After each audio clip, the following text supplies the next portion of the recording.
नमस्कार। मैं professor Amitabh Banerjee.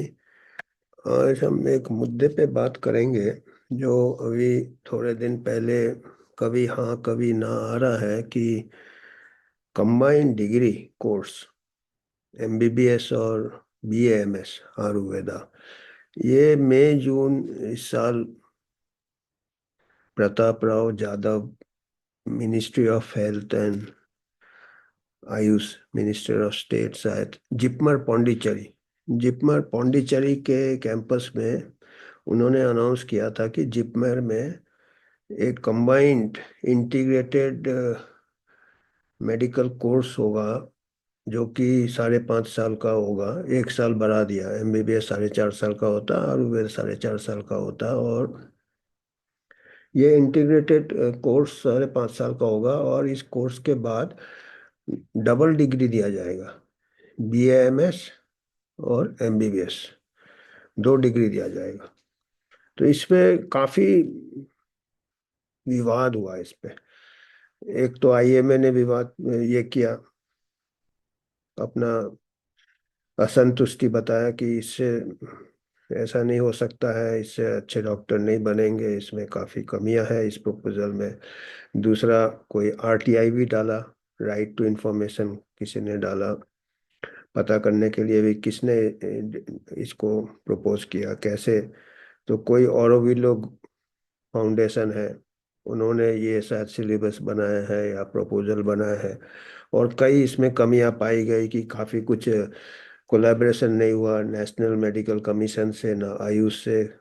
Number of meetings बहुत कम हुए, या शायद उनको लूप में रखा ही नहीं। काफ़ी ऐसे विवाद चलता रहा।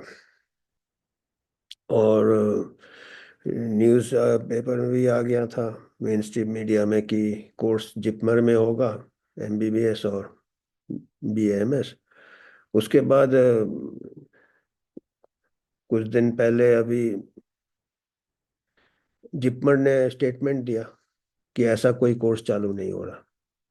और ये, इस पे आप विश्वास नहीं कीजिए, हमारे यहाँ से जो स्टेटमेंट आएगा उसमें विश्वास कीजिए। तो ये काफी, मतलब इतना बड़ा एक तो अनाउंसमेंट एक मिनिस्टर ने किया, उसके बाद मीडिया में आ गया।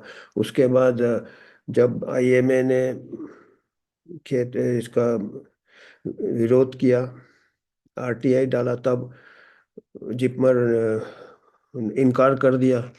तो ये काफी, मतलब इसमें सोचना चाहिए कि ये एक तो यहाँ तक बात कितना बढ़ गया। और कोई एक्सपर्ट्स कितना, कमिटी क्या, किस चीज से। इसके अलावा हमको ये देखना है कि ये दोनों कंबाइन हो सकते हैं क्या। एक देखिए, एमबीबीएस का सिलेबस बहुत बड़ा हो, दिन के दिन बड़ा हो रहा। एमबीबीएस से कई हमारे टाइम, आज से कई साल पहले 10 सब्जेक्ट होते थे, आजकल 20 सब्जेक्ट होते हैं। उसके बाद सुपर स्पेशलाइजेशन होते हैं और बहुत ज्यादा लोड है एमबीबीएस का। और बीएमएस भी अपने स्तर पे, वो भी 4.5 साल का है। अब उसका 1 साल में क्या दोनों कंबाइन होगा? एक तो यह बात है। दूसरे, और भी इनमें काफी फर्क है, कई कमियां हैं। आयुर्वेद एक बहुत पुराना साइंस है, बहुत पुराना है। और इसमें जो है काफी आगे था वो, 2000 साल, 2500 साल पहले। उस टाइम हम मानते हैं कि ये मानना पड़ेगा सबको कि हमारा जो आयुर्वेदिक सिस्टम था, हमारे जो पुराने आयुर्वेदा के जो गुरु लोग थे, चरक, सुश्रुतरा, वो सब बहुत आगे थे। वर्ल्ड बहुत पीछे था। बहुत सारे हमारे रेमेडीज थे, बहुत सारे उनके, उन्होंने ऑब्जर्वेशन किया, बहुत सारा क्लिनिकल ये डिस्क्राइब किया, बहुत ये किया। पर अभी क्या है कि उसके बाद काफी सालों से उसमें कोई शोध नहीं हुआ, आगे नहीं ले गए। उसको जो आगे ले जाना चाहिए वो नहीं ले गए। वो यह है कि बहुत बड़ा गुरु को आप गुरु जैसे मानने लगते हो, तो आप उसको बाद में क्या है कि उसके आगे नहीं बढ़ते हो। आप सोचते कि वो खत्म है, वो फाइनल है। पर जो साइंस होता है और जो एमबीबीएस है वो काफ़ी देर से चालू हुआ, उसका जो नया मॉडर्न मेडिसिन कहते हैं या जो उसके है। पर अभी वो बहुत फास्ट डेवलप हुआ और वो एक ऐसे स्टेज में आ गया कि जो कि मॉलिक्यूलर लेवल तक जा रहा है, जो सेल्यूलर लेवल पे जा रहा है, जेनेटिक लेवल तक जा रहा है। एक बहुत आगे चला गया।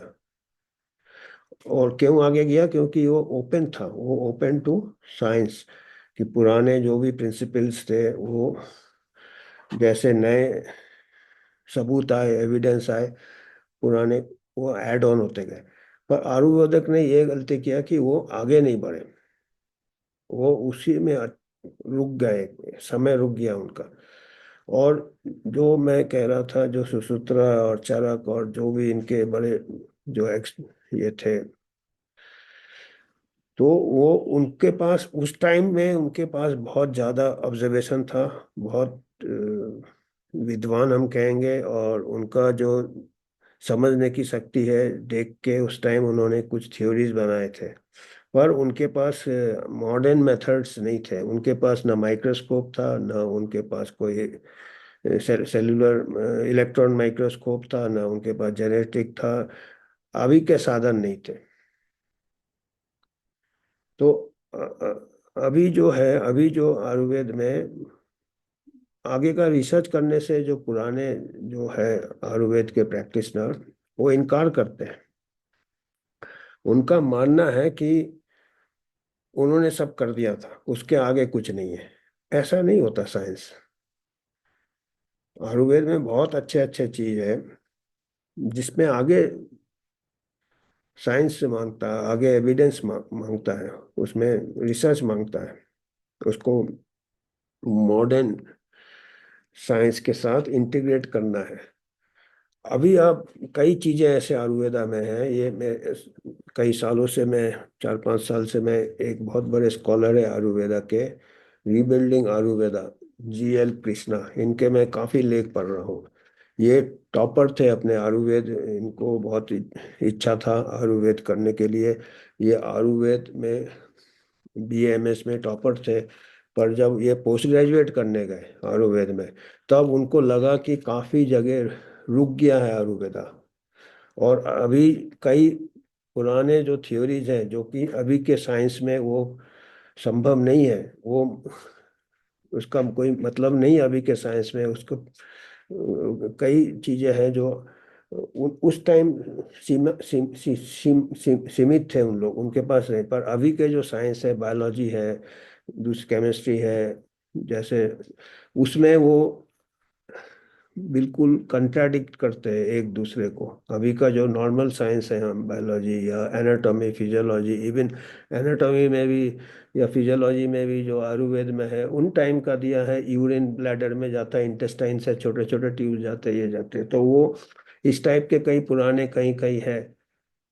ये कहते हैं कि बहुत वेल्थ ऑफ इंफॉर्मेशन है आयुर्वेदा में, पर साथ साथ कई ऐसे हैं जो आउटडेटेड है। आउटडेटेड अभी निकालने के नहीं है, जो पुराने जो आयुर्वेद को सही में पूछते हैं। और ठीक है, एक जमाने में बहुत आगे था, पर अभी साइंस को आगे बढ़ते हैं।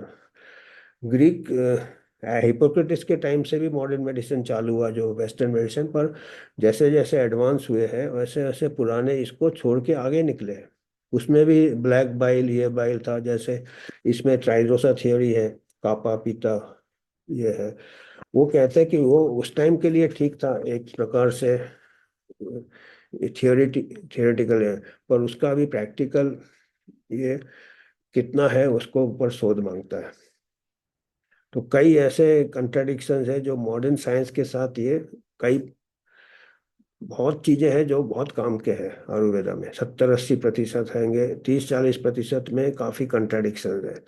तो अभी इसको अगर हम आगे नहीं ले जाएं, आयुर्वेद का इसको मॉडर्न रिसर्च न करें, और प्री मेच्योरली एमबीबीएस के छात्र को एमबीबीएस और बीएमएस कंबाइन कर दे, जो स्टूडेंट आएगा वो कंफ्यूज हो जाएगा। एक तरफ वो सबसे लेटेस्ट पढ़ेगा, मेडिसिन एमबीबीएस में आजकल जेनेटिक लेवल, सेलुलर लेवल में बात होता है। और आयुर्वेद में अगर वो कुछ ऐसे चीजें पढ़ेगा तो उसके माइंड में कितना कंफ्यूजन रहेगा। वो ना आयुर्वेद में भी ठीक से पढ़ पाएगा, ना ये ठीक पाएगा। वो जब पास होकर निकलेगा तो कंफ्यूज रहेगा वो। और अगर वो दोनों डिग्री है उसके पास, क्या प्रैक्टिस करेगा वो? मान लीजिए कोई पेशेंट को कुछ नुकसान हो जाता है, तो कौन से इसमें उसको अगेंस्ट एक्शन लेंगे आप? आयुर्वेदिक बोर्ड लेगा या एनएमसी लेगा? क्योंकि वो तो ये कई चीजें हैं जिसको ठीक से सोचा नहीं है। और इन्होंने ही लिखा है, क्योंकि इन्होंने लिखा है कि कई चीजें हम लाइटली जार्गन यूज करते हैं अभी आयुर्वेद को जल्दी से प्रमोट करने के लिए। वो कहेंगे कि 2000 साल पहले आयुर्वेदिक के जो ये थे, शोधकर्ता थे या प्रैक्टिस है, वो क्वांटम फिजिक्स भी ले आते हैं, क्वांटम मैकेनिक्स भी ले आते हैं, जो कि ऐसे स्पेकुलेटिव है, उसमें कोई स्ट्रॉन्ग एविडेंस नहीं है। एक ऐसा रहता है कि हम तो बहुत आगे थे आयुर्वेद में, पर अभी के इससे प्रूव करना है ना, आज के तारीख में उसको एस्टेब्लिश करो भाई, कहाँ है आपका क्वांटम मैकेनिक्स, कहाँ है ये? तो वो ऐसे ऐसे में नहीं है, आगे बढ़ेगा आयुर्वेद। कई चीजें हैं जो प्रोटो साइंस है, एक जगह इन्होंने वर्ड यूज किया है, कई इनके ये कलेक्शन है। हिंदू में एडिटोरियल्स है, एडिटोरियल पेज में कई इनके लेख है, कई जर्नल्स में लेख है, पीयर रिव्यू जर्नल, उनमें से ये कंपाइल किया है। और उन्होंने पोस्ट ग्रेजुएट स्टडीज नहीं किया उन्होंने, जो कि टॉपर थे। फिर इनको डॉक्टर जीएल कृष्णा है, ये आयुर्वेदिक प्रैक्टिशनर है, और इनको होमी बाबा स्कॉलरशिप मिला है। और ये विजिटिंग प्रोफेसर है Indian Institute of Science, IISER, Bangalore में, Indian Institute of Scientific Research, IISER, Indian Institute of Science Education and Research. ये आईसर के तो काफ़ी बड़े होमी बाबा स्कॉलर हैं। और ये काफ़ी आयुर्वेद के ये स्कॉलर है। और इन्होंने बोला जो आयुर्वेद में ये प्रॉब्लम है, आयुर्वेद के प्रैक्टिशनर्स ही स्ट्रगल करते हैं प्रैक्टिस करने में, क्योंकि अभी जो कई हजार साल पहले का ये है, आगे थे, कई सालों से इसमें शोध नहीं हुआ, आगे नहीं हुआ। तो 60-70% बीमारी प्राइमरी लेवल में ये आयुर्वेद कहते हैं, खुद ये प्रैक्टिशनर है, खुद ये टॉपर थे आयुर्वेद के इस, तो इनका बात में काफी दम होना चाहिए। तो खुद ये कहते हैं कि इतना ही है, उसके बाद उसको रिफरल करना पड़ता है। और मॉडर्न मेडिसिन और बीएमएस कोई अलग नहीं होना चाहिए, साइंस साइंस ही होता है, फिजिक्स फिजिक्स होता है, केमिस्ट्री केमिस्ट्री होता है। मेडिसिन के हम ऐसे बंटवारा करके क्यों रखे हैं? स्टूडेंट्स भी बेचारे उतना ही मेहनत करते हैं, उतने ही इंटेलिजेंट रहते हैं, आयुर्वेद वाले वाले उसको इंटीग्रेट करना है तो जल्दी से ऐसे नहीं 2 डिग्री में कर दूं। इंटीग्रेट करना है तो एमबीबीएस, दोनों रिसर्च कोलैबोरेशन होना चाहिए।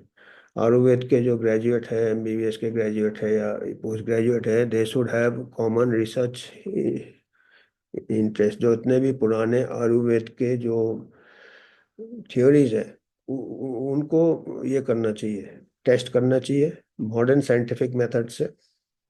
और जो नहीं टेस्ट हो पाते उनको निकाल देना चाहिए। वो कोई, आप उनसे उनके अगेंस्ट कुछ डिससर्विस नहीं कर रहे हो, पुराने जो आयुर्वेद के ये थे। साइंस में ऐसा आगे बढ़ता है साइंस। तो और जो है वो बहुत फायदा होगा ह्यूमैनिटी को। तो और या तो एमबीबीएस आ गए, एमडी आ गए, उसमें एक इलेक्टिव कर दो जिसमें आयुर्वेद में रिसर्च करना है। और आयुर्वेद में भी कर दो, जो इलेक्टिव कर दो आगे जाके जो। पर इकट्ठे करना मतलब दोनों चीज में कमजोर रह जाएंगे। एमबीबीएस भी ठीक से नहीं पढ़ पाएगा स्टूडेंट, बहुत लोड रहता है, और आयुर्वेद भी ठीक से नहीं पढ़ रहा है। अपने इसमें पहले कॉम्पिटेंस कर लो, और अपने में जो कमियां हैं, आयुर्वेद में जो कमियां हैं, उसको साइंस के साथ, एविडेंस के साथ, एक्सपेरिमेंट के साथ उसको टेस्ट करो। और जो एस्टेब्लिश हो जाते हैं, एविडेंस बेस्ड हो जाते हैं आज के स्टैंडर्ड से, उसी को आगे बढ़ाओ। तब आपका इज्जत भी बढ़ेगा, क्रेडिबिलिटी भी बढ़ेगा। और मेरा एक खुद का भी तजुर्बा है, मैं करीब पिछले 20 साल से ज़्यादा ही हो गया, 20 साल से ज़्यादा हो गया, मैं यहाँ पे जितने आयुर्वेदिक, कई आयुर्वेदिक कॉलेज है पूना में, और मैं विजिटिंग जाता हूँ रिसर्च मेथोडोलॉजी पढ़ाने, उनको रिसर्च पढ़ाने जाता हूँ, क्योंकि रिसर्च की काफ़ी ज़रूरत है आयुर्वेद में। और जो नए स्टूडेंट्स हैं आयुर्वेद के, उनको बहुत इंटरेस्ट है रिसर्च में। बहुत इंटरेस्ट है। और हम मैं उनके रिसर्च कैसे करना है, क्योंकि रिसर्च मेथड सेम है, चाहे वो मॉडर्न मेडिसिन हो चाहे आयुर्वेदा हो। नाम दे दिया हमने मॉडर्न मेडिसिन, इसको भी रिसर्च करो, ये भी मॉडर्न मॉडर्न मेडिसिन मतलब एविडेंस बेस्ड मेडिसिन। चाहे आयुर्वेदा हो चाहे एमबीबीएस हो चाहे होम्योपैथी हो, उनको मतलब करेज होना चाहिए कि हमारा जो ये है उसको हम एविडेंस बेस में उसको एस्टेब्लिश करें, तभी उसको प्रैक्टिस आगे बढ़ना चाहिए। तो मैं रिसर्च मेथोडोलॉजी काफ़ी 20 साल से मैं रिसर्च मेथोडोलॉजी आयुर्वेदिक स्टूडेंट्स को पढ़ा रहा हूँ। और मेरा एक तजुर्बा मैं बताता हूँ कि मैं रिसर्च मेथोडोलॉजी क्लास लेके लौट रहा था। मेरे को उन्हीं का कोई फैकल्टी सीनियर, आयुर्वेदिक का सीनियर प्रोफेसर, ये फर्क है, इनका जनरेशन गैप है। जो नए हैं, नए बच्चे हैं, नए फैकल्टी है, यंग, वो रिसर्च करना चाहते हैं, आयुर्वेद में आगे बढ़ना चाहते हैं ये। पर जो पुराने हैं वो अपना कंफर्ट जोन के बाहर नहीं निकलना चाहते। तो मैं तो क्लास लिया, बहुत अच्छा रिस्पांस था। वर्कशॉप था रिसर्च में का, 30-40 लोग थे और काफ़ी उन्होंने एक्टिव पार्ट लिया। और मैं देखा वो इतने ही ब्रिलियंट है जितने हमारे, शायद ज़्यादा ही होंगे, कि एमबीबीएस वाले थोड़े इसमें रहते हैं अपने घमंड में, वो कौन, इनमें काफ़ी रिसर्च का ये है। पर जो एटमॉस्फेयर ऐसा बनाया हुआ है, क्योंकि वो जो सीनियर प्रोफेसर मेरे को लिफ्ट दे के घर छोड़ रहा था वर्कशॉप के बाद, तो वो भी मेरा सेशन अटेंड किया था पीछे बैठ के। तो आधे रास्ते में उसने कार रोक दिया।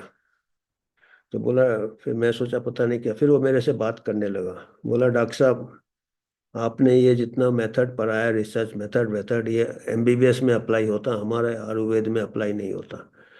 तो मैंने बोला क्यों नहीं, क्योंकि वो तो आपको भी देखना है आउट। बोला नहीं, हमारे जो सुसूत्रा बोल गए थे, चरक बोल गए थे, वो पूरा उन्होंने फाइनल बता दिया है, उसके आगे कुछ सवाल ही नहीं उठता है, वो सब कुछ एस्टेब्लिश कर दिए थे। मतलब ऐसा ऐसा था उनका कि वो बस वो रिलीजियस टेक्स्ट है, उसके आगे आप बोल ही नहीं सकते कुछ, बोलना मतलब ये हो जाएगा। फिर उन्होंने मेरे को उदाहरण दिया, बोला देखिए अगर वो सामने वाला मकान दिख रहा है। बोला हाँ दिख रहा है। बोला अगर वो मेरा पिताजी ने कहा ये तुम्हारा, हमारा है, हम हमारे परदादा का है, ये हमारा है, ये तुम्हारा अभी हो जाएगा इनहेरिटेंस में, तो मैं तो मान लूंगा ना। मैं पिताजी को थोड़ी बोलूंगा कि आप एविडेंस दिखाओ, ये दिखाओ, एविडेंस बेस्ड दिखाओ। तो मैं तो उसको इतने गुस्से में था, मैंने हाँ बोल दिया, फिर मैं सोचा कहीं गाड़ी से ना उतार दे, मेरे को पैदल घर जाना पड़ेगा। रिसर्च में चलो जी क्या पढ़ा दिया मैंने बच्चों को। तो मैंने बोला हाँ आप ठीक बोल रहे हैं, चुप हो गया मैं। मेरे को असली में मुंह में यह था कि भाई ये मकान आपको पिताजी बोलेंगे या मेरा है तो आप मान जाओगे, पर कल आपका पड़ोसी आके बोलेगा वो मकान उसका है, कोर्ट में केस ले जाएगा। तो कोर्ट में जज का आपका पिताजी का बात तो नहीं सुनेगा ना, कोर्ट में तो जज बोलेगा आप एविडेंस लाओ, कागज लाओ, ये लाओ, जो भी है। तो आयुर्वेद आपका सुसूत्रा बहुत अच्छा है, चरक बहुत अच्छा है, पर आज के साइंटिफिक एनवायरनमेंट में ट्रांसपेरेंसी है, लोग भी एविडेंस चाहते हैं, तो आपको तो दिखाना है ना एविडेंस। तो उससे आपको कतराना नहीं चाहिए। मैं ये जवाब देना चाहता था, मैंने दिया नहीं, क्योंकि ऐसे ही वो उतने गुस्से में था। तो ये बताता है कि थोड़ा एटीट्यूड का प्रॉब्लम है। और फिर अगर बीएएमएस एमबीबीएस अगर फैकल्टी रहेंगे तो क्लास कैसे लेंगे? कोई एमबीबीएस वाले आके लेके मॉडर्न बताएगा, जेनेटिक वेनेटिक, आयुर्वेद का बीएमएस वाला पीछे ले जाएगा सुसूत्राचारक, और कुछ ऐसा सीनियर होगा तो वो डांट देगा भाई इसके आगे रिसर्च ही नहीं मांगता। तो दोनों का थोड़ा मतलब क्लीनिंग करना है। ये जो आयुर्वेद को प्रीमेच्योरली अगर आप इतने इसके थोड़े बहुत कमियां हैं, इसको दूर करना है। और ये इकट्ठे मिलके दूर कर सकते हैं, क्रॉस रेफरेंस कर सकते हैं, रिसर्च कोलैबोरेशन कर सकते हैं, तब जाके। ये जल्दी जल्दी करने से ये इंटीग्रेशन एक जार्गन हो गया, होलिस्टिक मेडिसिन एक जार्गन हो गया। अरे वो जो है न्यूट्रिशन लाइफस्टाइल प्रमोशन, वो ऑल मेडिसिन ही वही बोलता है, तो आयुर्वेदा भी बोलता है, तो वहां तक ठीक है। प्रिवेंशन प्रमोशन हेल्थ ये सब ठीक है, पर उसके आगे जहाँ थेरापेटिक्स आता है, वहाँ तो बहुत कुछ करना है ना, और कई बार बहुत कुछ हो सकता है। हमारे यहाँ इतना बायोलॉजिकल डाइवर्सिटी है, हम एक दूसरे को ऐसे नज़र से देखते हैं। जो मॉडर्न मेडिसिन बोलते हैं तो बिल्कुल सूडो साइंस है, और आयुर्वेद वाले बोलते हैं कि ये ऐसा है, तो दोनों के इसमें बीच में फंसे हैं। आयुर्वेदा बोलते हैं हमको सब मालूम है, हमको ये रिसर्च करने की जरूरत नहीं, जो ओल्ड टाइमर्स जो है। और ये सूडो साइंस कहते हैं, तो इसके आगे आगे बात बढ़ ही नहीं रहा है।